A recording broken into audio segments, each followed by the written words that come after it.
Hello students, very good morning. तो मेरे प्यारे बच्चों, आज हम पढ़ने वाले हैं बेटा पोलारस लॉ एंड इट्स एप्लीकेशन। तो बेटा आज मैं सर्कल पॉइंट ऑफ व्यू में देखूं, इवेंट पॉइंट ऑफ व्यू में देखूं, उनके उनके बहुत सारे ऐसे क्वेश्चन, छोटे छोटे क्वेश्चन आते हैं। जैसे कि आप बोलो सर 11th में भी इसका एप्लीकेशन है क्या?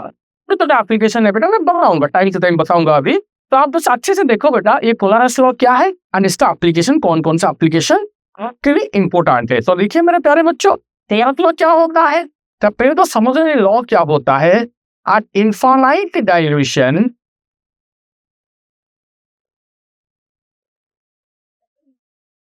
assuming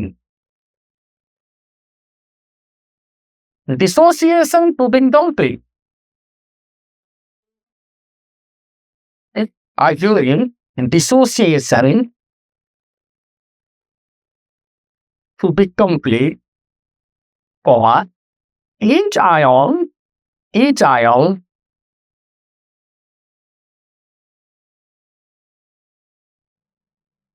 definite contribution.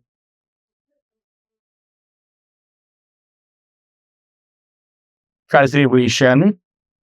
Each ion makes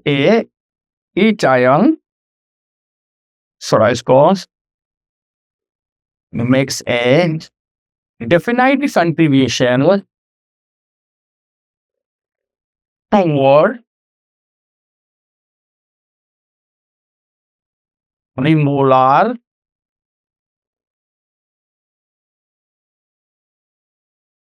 or equivalent sensitivity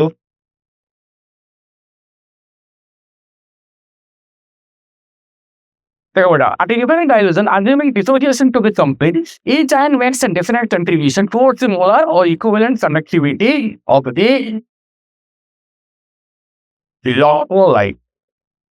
अब सुनो ना बेटा, अब इलेक्ट्रोलाइट स्ट्रॉन्ग हो या फिर वीक हो तो उससे कोई लेना देना नहीं। कोलारस ने बोला, अगर आप किसी भी इलेक्ट्रोलाइट का इनफाइनाइट डायल्यूशन में कंडक्टिविटी कैलकुलेट करना चाहते हो, कौन सा कंडक्टिविटी, चाहे मोलार कंडक्टिविटी हो या फिर इक्विवेलेंट कंडक्टिविटी हो, तो आप ना इस कोलारस लॉ का यूज कर सकते हो। मैं एक छोटा छोटा एग्जांपल देता हूं। सपोज मैं बोलूंगा molar conductivity of NaCl and infinite dilution या फिर जीरो कंसेंट्रेशन, तो क्या हो जाएगा बेटा? ना देखो बेटा, molar conductivity at infinite dilution for Na plus molar conductivity at infinite dilution for Cl minus. ये साही पोलारस। अब मैंने ले लिया, ये देखो क्या पेन जीरो, मैंने बोल दिया MgCl, तो ये क्या हो जाएगा बेटा? ये देखो molar conductivity at infinite dilution for Mg2 plus 2 into molar conductivity at infinite dilution for Cl minus। ये कंसेप्ट है बेटा। सपोज मैं बोलूंगा कैप्टन 0 Al2SO4 होल 3, ये क्या हो जाएगा बेटा? 2 into molar conductivity at infinite dilution for Al3 plus 3 into molar conductivity at infinite dilution for SO4 minus। इस तरह के आपको क्लियर करना होगा। वो इग्नोरेंट भी है स्ट्रक्चर। फिर बोलूंगा क्या पे मैट इनफाइनाइट डायल्यूशन और CH3COOH, तो क्या होगा ना molar conductivity at infinite dilution for CH3COO minus plus molar conductivity at infinite dilution for H plus. मेरे प्यारे बच्चों, इन सब चीजों को प्लीज एक बार फोकस अच्छे से करना। तो eight infinite dilution, assuming dissociation to be complete, each ion makes a definite contribution towards the molar or equivalent conductivity of the electrolyte। Okay, तो ये सब छोटे छोटे एग्जाम्पल जो मैंने दिए ना बेटा, ये सभी को आपको घर में जाके फोकस करना पड़ेगा। इसी फॉर्मूले को हम इक्विवेलेंट कंडक्टिविटी के लिए भी यूज कर सकते हैं। तो equivalent conductivity at infinite dilution for NaCl is equal to equivalent conductivity infinite dilution for Na plus equivalent conductivity at infinite dilution for Cl minus. तो ये छोटे छोटे चीजें आप यूज कर सकते हो। अब जो मैं सिखाने वाला हूँ बेटा, पॉइंट का एप्लीकेशन देखिए। अब जब आपको एप्लीकेशन की बात आता है ना, तो एप्लीकेशन में आप कैसे इसको डील करते हो पोलारस लॉ, क्योंकि बेटा पहले तो समझ लो ये पोलारस लॉ आपका इंट्रोडक्शन हुआ क्यों? इसीलिए हुआ बेटा, जब आप molar conductivity at infinite dilution and molar conductivity at infinite dilution and dilution और कंसेंट्रेशन जो भी हो, डाइल्यूशन बढ़ेगा तो कंसेंट्रेशन घटेगा। जब इनके बीच में आपने ग्राफ प्लॉट किया था स्ट्रॉन्ग इलेक्ट्रोलाइट के लिए, तो ग्राफ आपका ऐसे आया था, याद करो बेटा। स्ट्रॉन्ग इलेक्ट्रोलाइट के लिए आपका ग्राफ आपका ऐसे आया था, देखो ये एक्स एक्सिस, ये वाई एक्सिस।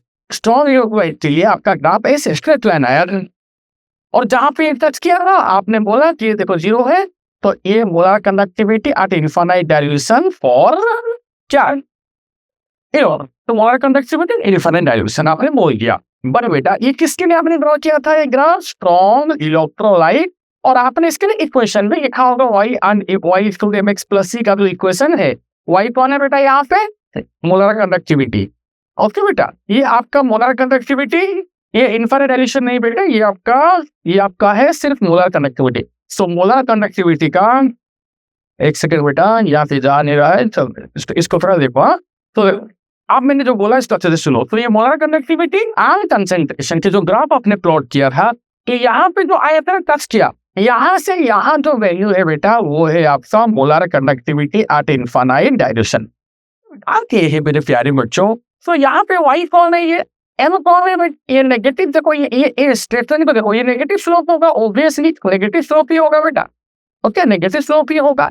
तो यहाँ पे माइनस n लिख देता हूँ और न्यू कर लिया, इसको मैंने आपको कंसेंट्रेशन का रूप ओवर लिया, और ये जो इंटरसेप्ट है वो क्या है ना, molar conductivity at infinite dilution, ये आपने इंट्रोड्यूस कराया था या फिर डिस्क्राइब किया। और इसीलिए इसको जब मैंने वीक इलेक्ट्रोलाइट से ड्रॉ किया ना बेटा, तो ग्राफ आपका थोड़ा ऐसे आया, मतलब ग्राफ का जो प्लॉटिंग हुआ ना बेटा, देखो ग्राफ देखो ये ऐसे ऊपर जाएगा। तो वहां क्या बेटा, मतलब यहाँ पे अब सभी भी मोलर कंडक्टिविटी और इनफाइनाइट डाइल्यूशन वीक इलेक्ट्रोलाइट से मिलेगा ही नहीं। और ऊपर से आपने देखा होगा बेटा वीक इलेक्ट्रोलाइट के लिए ये जो आपका जो इंक्रीज इन मोलर कंडक्टिविटी बहुत ज्यादा हो रहा है। ये क्वेश्चन भी आपको पता होगा, क्योंकि मोलर कंडक्टिविटी इलेक्ट्रोलाइट के लिए क्या होता है बेटा, कि डिसोसिएशन इनका क्या होता है, इनकम्प्लीट होता है। तो जब आप पानी ऐड करोगे या फिर डाइल्यूशन करोगे तो इनका डिसोसिएशन ज्यादा हो और उनके बीच में सेपरेशन भी बढ़ेगा। बट अगर स्ट्रॉन्ग इलेक्ट्रोलाइट लोगे तो उनके बीच में सिर्फ सेपरेशन बढ़ेगा, क्योंकि तो ऑलरेडी डिसोसिएट होके बैठे स्ट्रॉन्ग है इसलिए। तो इसलिए वीक इलेक्ट्रोलाइट में जो इंक्रीज होता है ना वो ज्यादा होता है। तो इसलिए बेटा नहीं करता कभी भी इस वाई एक्सिस को। तो molar conductivity at infinite dilution के लिए आपको करना क्या पड़ा बेटा, वीक इलेक्ट्रोलाइट के लिए सबको पोलर रसुआ का हेल्प लेना पड़ा। यही हम यहाँ पे आपको एप्लीकेशन 1 में सिखाने वाले हैं बेटा। तो जाकर बेटा अगर आपको किसी भी वीक इलेक्ट्रोलाइट का molar conductivity at infinite dilution निकालना होगा तो आपको कुछ गिवन इंफॉर्मेशन दिए होंगे और उससे आपको निकालना होगा molar conductivity of infinite dilution for a weak electrolyte.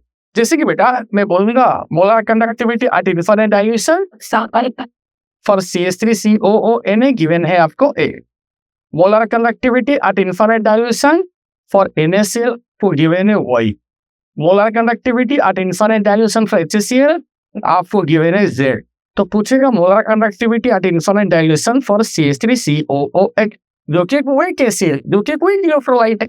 इसको निकालने के लिए तो आपके पास कोई रास्ता है ही नहीं ना बेटा। करना क्या है ना, सारे काम करते हैं। आपको पता होना चाहिए जो 2 मिनट पहले हमने बताया बेटा कि अगर आपको ये चाहिए ना molar conductivity at infinite dilution for CH3COOH, ये किसके साथ इक्वल है बेटा, molar conductivity at infinite dilution for CH3COO- plus molar conductivity at infinite dilution for H। तो ये आपको पता होना चाहिए। बिल्कुल सही सर। वो ये कैसे मिलेगा बेटा, ये कैसे मिलेगा क्यों सर, पहले तो बताइए ये चाहिए ना। तो इनको आपने डिसोशिएट करके दिखाया। पहले देखो बेटा molar conductivity at infinite dilution for CH3COONA क्या होगा ना, molar conductivity at infinite dilution for CH3COO- plus molar conductivity at infinite dilution for Na+। ये क्या होगा बेटा, या ये क्या होगा बेटा ना molar conductivity at infinite dilution for NaCl is equal to molar conductivity at infinite dilution for Na+, plus molar conductivity at infinite dilution for Cl-। ये क्या होगा बेटा ना, molar conductivity infinite dilution for HCl is equal to molar conductivity at infinite dilution for H+, plus molar conductivity at infinite dilution for Cl-। अब सुनो ना बेटा, अब आपको चाहिए क्या, इन्हें चाहिए। ये कहाँ से है बेटा, देखो ये और ये दुनिया का सबसे आसान न्यूमेरिकल इसी का हो रहा है बेटा, कुछ नहीं। अब ये दोनों हो रहेगा वो तो और फर्स्ट होता हुआ दिखना चाहिए, तो इन लोगों को ऐड कर दो। तो इक्वेशन 1 है, इक्वेशन 2 है, सपोज इक्वेशन 3 है, तो आगे बंद करके 1 और 3 को ऐड कर दो। तो ऐड करने से आपको n प्लस n माइनस भी ऐड करना पड़ेगा, तो ऑब्वियसली इसमें माइनस कर दो, तो ये कैंसिल हो जाए। अगर ये दोनों आपका ऐड हो रहे हैं तो यहाँ पे माइनस करेंगे तो इधर माइनस हो जाएंगे, तो कैंसिल हो जाएगा ना बेटा। तो 1 प्लस 3 माइनस 2। अब 1 के लिए मैंने आपका मोलर कंडक्टिविटी इनफाइनाइट डायल्यूशन का वैल्यू लिया था x, और यहाँ पे 3 के लिए क्या लिया था बेटा, देखो ध्यान से, 3 के लिए क्या लिया था बेटा, मैंने आपका लिया था z, और 2 के लिए मैंने क्या लिया था बेटा, y, तो हो गया x प्लस z माइनस 1। ये आपका पहला application to find out the क्या बेटा, molar conductivity at infinite dilution for विश्व, किसके लिए, वीक इलेक्ट्रोलाइट के लिए। तो ये एप्लीकेशन को हमेशा याद रखना पड़ेगा। दूसरा जो एप्लीकेशन है बेटा, टू फाइंड अल्फा एंड के ए। देखो बेटा, ये जो अल्फा है ना, इसको आप डिग्री ऑफ डिसोसिएशन बोलते हो, और के ए को डिसोसिएशन कांस्टेंट बोलते हो, किसके लिए, स्टोइक एसिड के लिए। और ये अल्फा क्या है, डिग्री ऑफ डिसोसिएशन है। हमेशा याद रखना बेटा, जो अल्फा होता है ना बेटा, तो अल्फा होता है molar conductivity at infinite dilution, at molar conductivity for any concentration, not infinite dilution, for any concentration by molar conductivity at infinite dilution। बेटा ये प्लीज याद रख लेना, अभी बहुत अच्छे अच्छे एग्जाम में क्वेश्चन आ जाते हैं। जैसे कि मैं बोलूंगा, सपोज आपका example molar conductivity at infinite dilution में, सर मोलर एनी कंसेंट्रेशन में आपका वैल्यू दिया है ए, ओके, कौन सी रिप्रेजेंट है, सपोज NaCl के लिए, NaCl के लिए molar conductivity for any concentration भी किया है आपका A, and molar conductivity at infinite dilution NaCl Na+ के लिए दिया है आपका B, and molar conductivity at infinite dilution Cl- के लिए दिया है सी। पूछेगा अल्फा क्या होगा, मुश्किल हो गया। आप सोच रहे हो सर इसके तो अल्फा 1 होगा, होना चाहिए, इसमें कोई डाउट नहीं है। सर एग्जांपल दिया, अगर डाउट हो रहा है ना बेटा, तो इसको CH3COH भी ले लो। बच्चा बोलेगा सर NaCl तो स्ट्रॉन्ग इलेक्ट्रोलाइट है, इसमें तो 1 होगा, फिर एग्जांपल लिया बेटा। तो चलो, तो अल्फा क्या होगा बेटा, सुनो, अल्फा होगा molar conductivity at any concentration, जिसका वैल्यू आपको ए दिया है, pi molar conductivity at infinite dilution, किसका, NaCl का। पर आपको बोल रहा है बेटा molar conductivity at infinite dilution for NaCl gives you molar conductivity infinite dilution for Na+ और molar conductivity dilution for Cl-। Na+ का वैल्यू क्या दिया है बेटा, बी दिया है, और Cl- का वैल्यू क्या दिया, सी दिया है। तो NaCl क्या हो जाएगा, मोलर कंडक्टिविटी इनफाइनाइट डायल्यूशन क्या हो जाएगा, B+C हो जाएगा, B+C, तो यहाँ पे हो जाएगा B+C। तो देखो बेटा, आपने आराम से कैलकुलेट कर लिया अल्फा का वैल्यू। अब क्या होता है, किसी भी वीक इलेक्ट्रोलाइट के लिए, जैसे कि बेटा मैंने वीक इलेक्ट्रोलाइट लिया H, कोई ना कोई एसिड ले लिया, तो ये देखो से ये 0 0, अब यहाँ से एक मोल से अल्फा, तो C मोल से C अल्फा, तो C alpha C alpha C alpha, तो Ka का वैल्यू क्या है बेटा, ना sir C alpha into C alpha by C into 1 minus alpha, C common ले लिया, तो alpha square C square by C into 1 minus alpha. अब देखो ये C कैंसल, और ये बहुत ही छोटा होगा क्योंकि अल्फा तो बहुत स्मॉल है वीक एसिड के लिए या फिर वीक इलेक्ट्रोलाइट के लिए, तो इट बराबर टू 1, तो आंसर क्या हो जाएगा, अल्फा स्क्वायर C।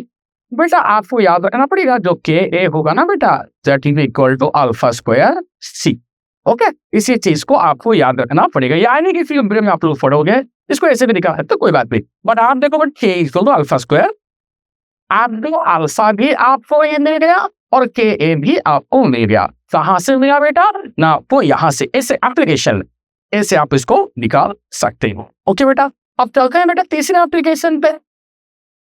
जो तीसरा एप्लीकेशन है कोलरेंस लॉ का बेटा, फाइंड द इक्विवेलेंट कंडक्टिविटी। अब देखो बेटा, टू फाइंड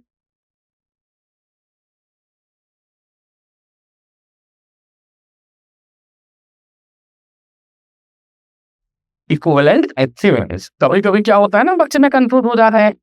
अब सुनो भाई, आपको पहले समझ में आना चाहिए जो इक्विवेलेंट कंडक्टिविटी होता है उस और मोलर कंडक्टिविटी में क्या रिलेशन है। प्लस सर मोलर कंडक्टिविटी का फॉर्मूला क्या है, 1000 इंटू K बाई M, और इक्विवेलेंट कंडक्टिविटी का फॉर्मूला क्या है, 1000 इंटू K बाई N, और जो N होता है ना बेटा, वो होता है मोलारिटी इंटू वैलेंसी फैक्टर। तो मतलब अगर मैं एक बोल दूं, देखो इसको मैं हटा दिया, देखो इसको हटा दिया मैंने, इस पार्ट को हटा दिया, अब मैं क्या करूंगा ध्यान से देखो बेटा, इसको हटा दिया, अब देखो, और तो ए आप किसके इक्वल हो गया ना, ये सर मोलारिटी के साथ इक्वल हो गया, मतलब मोलर कंडक्टिविटी बाई क्या करना है आपको, वैलेंसी फैक्टर। तो equivalent conductance is equal to molar conductance by valency factor. तो molar conductance is equal to equivalent conductance by valency factor. ये देखो हो गया by valency factor. Sir valency factor क्या होता है, इस एन फैक्टर भी बोल सकते हो। कोई नहीं सॉल्ट के लिए, एसिड के लिए आपको पता होगा, एसिड के लिए वैलेंसी फैक्टर क्या होता है, number of disposable H plus ion कितना प्लस देगा, बेस के लिए कितना OH माइनस देगा, और सॉल्ट के लिए कितने चार्ज आयन होगा, ऑक्सीडाइजिंग रिड्यूसिंग एजेंट के लिए कितने नंबर ऑफ इलेक्ट्रॉन्स गेन्ड और accepted for molecule of oxidising reducing agent होगा। तो यहाँ से आप एक क्या भी निकाल सकते हो, क्या पी का वैल्यू। तो क्वेश्चन भी दे सकते हो बेटा। तब मैंने एग्जाम्पल, हर किसी का एक एग्जाम्पल में दे रहा हूँ ताकि आपका कंसेप्ट क्लियर रहे। तब मैंने बोला equivalent conductivity at infinite dilution for Al3 plus is A. Equivalent conductivity at infinite dilution for SO4 2 minus is B. और ये क्वेश्चन पूछा what is the molar conductivity at infinite dilution for Al2SO4 Al2SO4 full. ये मैंने पूछ लिया। Okay, molar conductivity at infinite dilution for Al2SO4 whole 3 मैंने पूछ लिया। तो इसका आंसर क्या होगा ना, देखो बेटा आप अगर ये क्वेश्चन पूछा गया ना तो आंसर क्या होगा, सर जैसे आपने बताया यहाँ पे जो इसका जो एक्चुअल फॉर्मूला क्या होना चाहिए सर, इसका फॉर्मूला होना चाहिए क्या होना चाहिए ना सर, और ये तो molar conductivity at infinite dilution for Al3 plus 3 into molar conductivity at infinite dilution for SO4 2 minus. अब बिल्कुल सर वो Al3 प्लस SO4 2 माइनस, बिल्कुल सर, इसमें कोई डाउट तो नहीं है। और सर ये तो हमें दिया ही नहीं है सर, तो कैसे निकाल देंगे ये वैल्यू कैसे निकाल देंगे, आराम से आप बोल रहे हो, ये तो हमको दिया ही नहीं है। मतलब तो दिया क्या है, ये दिया है ना बेटा।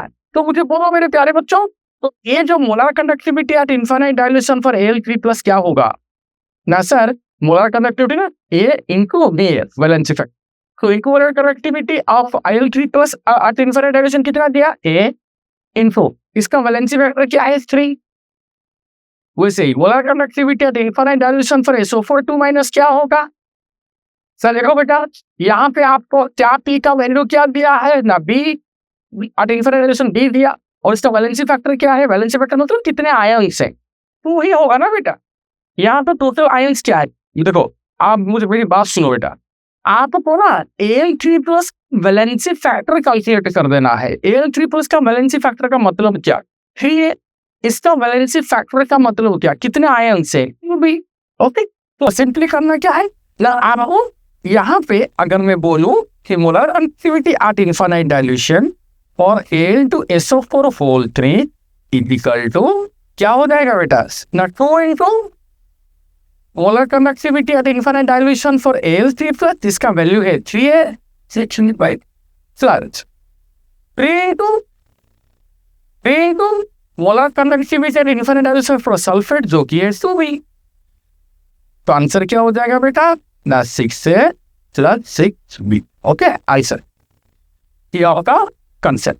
तो मेरे प्यारे बच्चों इस चीज को देखो, अगर आपको ऐसा भी क्वेश्चन आएगा, और एक चीज मैं बहुत बेहतरीन से आपके सामने शेयर करना चाहूंगा, जब कैलकुलेट कर रहे हो ना, सपोज मैं बोला equivalent conductivity at infinite dilution for BaCl ऐसे कैलकुलेट कर रहा हूँ, तो ये क्या हो जाएगा ना, equivalent conductivity at infinite dilution for Ba2 plus equivalent conductivity at infinite dilution for Cl minus. यहाँ पे 2 मल्टीप्लाई मत कर देना, तो यही डिफरेंस है। देखो बहुत सारे बच्चे बोलते हैं कि सर आपने इस ऐसे आपने आंसर निकाल दिया, अगर हम ऐसे करेंगे कि आपका सपोज है, देखो इसको और कैसे कर सकते हैं। हाँ बच्चा बोलेगा sir equivalent conductivity at infinite dilution for Al2SO4 whole 3 is equal to equivalent conductivity at infinite dilution for Al3 plus equivalent conductivity at infinite dilution for SO4 2 minus। कभी भी इसमें आप मल्टीप्लाई मत कर देना, फिर मल्टीप्लाई मत कर देना, ये आपको मोलर कंडक्टिविटी के लिए। इक्विवेलेंट कंडक्टिविटी में मल्टीप्लाई नहीं होना चाहिए, ऐसे ही रहेगा। तो इसके लिए क्या हो जाएगा बेटा, देखो ये आपका क्या आएगा, मुझे बोलो ये क्या दिया है, देखो बेटा इसका वैल्यू क्या दिया A, इसका क्या वैल्यू दिया फिर, तो फर्स्ट भी मोलर कंडक्टिविटी क्या हो जाएगा ना, molar conductivity at infinite dilution आपको क्या पता है बेटा, अगर आपने बोला ना अभी जो वैलेंसी फैक्टर है इनको इक्विवेलेंट कंडक्टेंस, तो इक्विवेलेंट कंडक्टेंस आपका क्या हो जाएगा, इक्वल क्या दिया है बेटा आपका इनफिनिट डाइल्यूशन में, वो जो भी हो ये जो फॉर्मूला है ना दोनों के लिए, अरे इन्फिनिट डाइल्यूशन में क्या होगा, molar conductivity infinite dilution bye valency factor, ये दोनों सेम फॉर्मूला, ये सेम है। तो यहाँ पे क्या हो जाएगा बेटा, यहाँ आपको मल्टीप्लाई करना पड़ेगा इसको वैलेंसी फैक्टर के साथ। तो ये वैल्यू क्या है, a प्लस b, इसका वैलेंसी फैक्टर क्या है बेटा, a⁴ होल 3 का, मुझे बोलो बेटा वैलेंसी फैक्टर क्या है, प्रोटॉन चार्ज कार्बन और आनायन। तो देखो जब इसको डिसोशिएट करते हो ना बेटा, तो कैसे डिसोशिएट होता है, जैसे भी डिसोशिएट ऐसे होता है 2Al3 प्लस 3SO4 2 माइनस। तो टोटल चार्ज कितना है बेटा, +6 या फिर 3 × -2 -6, क्योंकि मॉलिक्यूल न्यूट्रल है। तो यहाँ पे क्या करेंगे, 6 मल्टीप्लाई करेंगे तो आंसर क्या होगा, 6 से +6b। देखो यही तो आंसर है। ओके ये डिफरेंस है बेटा, आपको ये कॉन्सेप्ट में देखना पड़ेगा और कुछ नहीं। तो मेरे प्यारे बच्चों ये तो था आपका एप्लीकेशन नंबर। अब चलते बेटा नेक्स्ट एप्लीकेशन पे। नेक्स्ट एप्लीकेशन क्या होगा बेटा आपका, solubility एंड solubility प्रोडक्ट्स। आप इसको यूज करके एप्लीकेशन नंबर 4 में आप इसको यूज करके निकाल सकते हो। तो यहाँ यूज होगा जब कोई स्पेनिंग सॉल्युबल सॉल्ट होगा, इनसॉल्युबल सॉल्ट हो, जब कोई सॉल्ट कम सॉल्युबल होता है ना, समझ लो बेटा वहाँ पे सॉल्वेंट का मात्रा बहुत ज्यादा होता है, बहुत ज्यादा होता है, बहुत ज्यादा। तो अगर सॉल्वेंट का मात्रा बहुत ज्यादा, तो इसको ऐसे ऐसे दिमाग में रखो कि यहाँ पे ये होना चाहिए इनफाइनाइट डाइल्यूशन, ज्यादा पानी, इनफाइनाइट डाइल्यूशन, ऐसा करके याद रखो। तो आपने जो फॉर्मूला सीखा है ना, कि आपने क्या सीखा, molar conductivity equal to 1000 × K/m, ऐसा करके सीखा ना बेटा। तो ये फॉर्मूला सेम हो जाएगा for molar conductivity at infinite dilution. ये कब होगा बेटा, for sparingly soluble salt, sparingly soluble salt, जो सॉल्ट आपके कम मात्रा में सॉल्युबल होके बैठा है, तो वहां पे पानी कहाँ होगा, for sparingly soluble salt where dilution is maximum, क्योंकि बेटा मतलब पानी वहां पे मैक्सिमम होगा, जहाँ पे सॉल्यूट कम तो सॉल्वेंट तो ज्यादा ही होगा ना बेटा, इसमें कौन सी बड़ी बात है। तो स्पेरिंगली सॉल्युबल सॉल्ट मतलब डाइल्यूशन तो मैक्सिमम ही है ना बेटा, बहुत ज्यादा पानी है, बहुत ज्यादा पानी है। आप इनफिनिट डाइल्यूशन भी बोल सकते हो बेटा, हालांकि इनफिनिट डाइल्यूशन का मतलब ये नहीं होता कि बहुत ज्यादा पानी, बट एटलीस्ट आप इसको ऐसे फील कर सकते हो, ऐसे याद रखने का टेक्निक। तो इसलिए बेटा ये जो अपने यहाँ पे यूज किया ना बेटा, इसमें आप एक काम करो, इसमें जो आपके जो मोलारिटी है ना बेटा, उसके जगह आप एस भर दो, दैट इज सॉल्युबिलिटी, क्योंकि solubility is expressed in terms of mole पर लीटर और ग्राम पर लीटर। तो ये मोल पर लीटर में आप इसको एज कर सकते हो, तो ये वैल्यू आराम से निकाल सकते हो गया। और क्या ये दिया होगा और आपको ये दिया होगा, ये पूछेगा, आराम से निकाल दो। ओके तो ये मोलर कंडक्टिविटी के लिए formula, molar conductivity infinite dilution के लिए भी सेम फॉर्मूला। और अगर कोई पूछेगा KSP क्या है, या फिर टाइप ऑफ सॉल्ट के लिए देखना पड़ेगा। अगर AB टाइप का सॉल्ट है तो ये कैसे डिसोसिएट करेगा, A+ एंड B-। तो इसको अगर फाइनल SS बोलोगे तो KSP क्या हो जाएगा, SS² हो जाएगा। तो अगर ये AB टाइप का सॉल्ट है, हमारे CH3COOH है, तो क्या हो जाएगा, SS² हो जाएगा, सिंपल। ओके तो यही है बेटा क्या एप्लीकेशन ऑफ पोलरिस लॉ। तो मेरे प्यारे बच्चों यही था आपका conceptual data of Polaris law. चलो मेरे प्यारे बच्चों आज के लिए इतना ही, थैंक यू।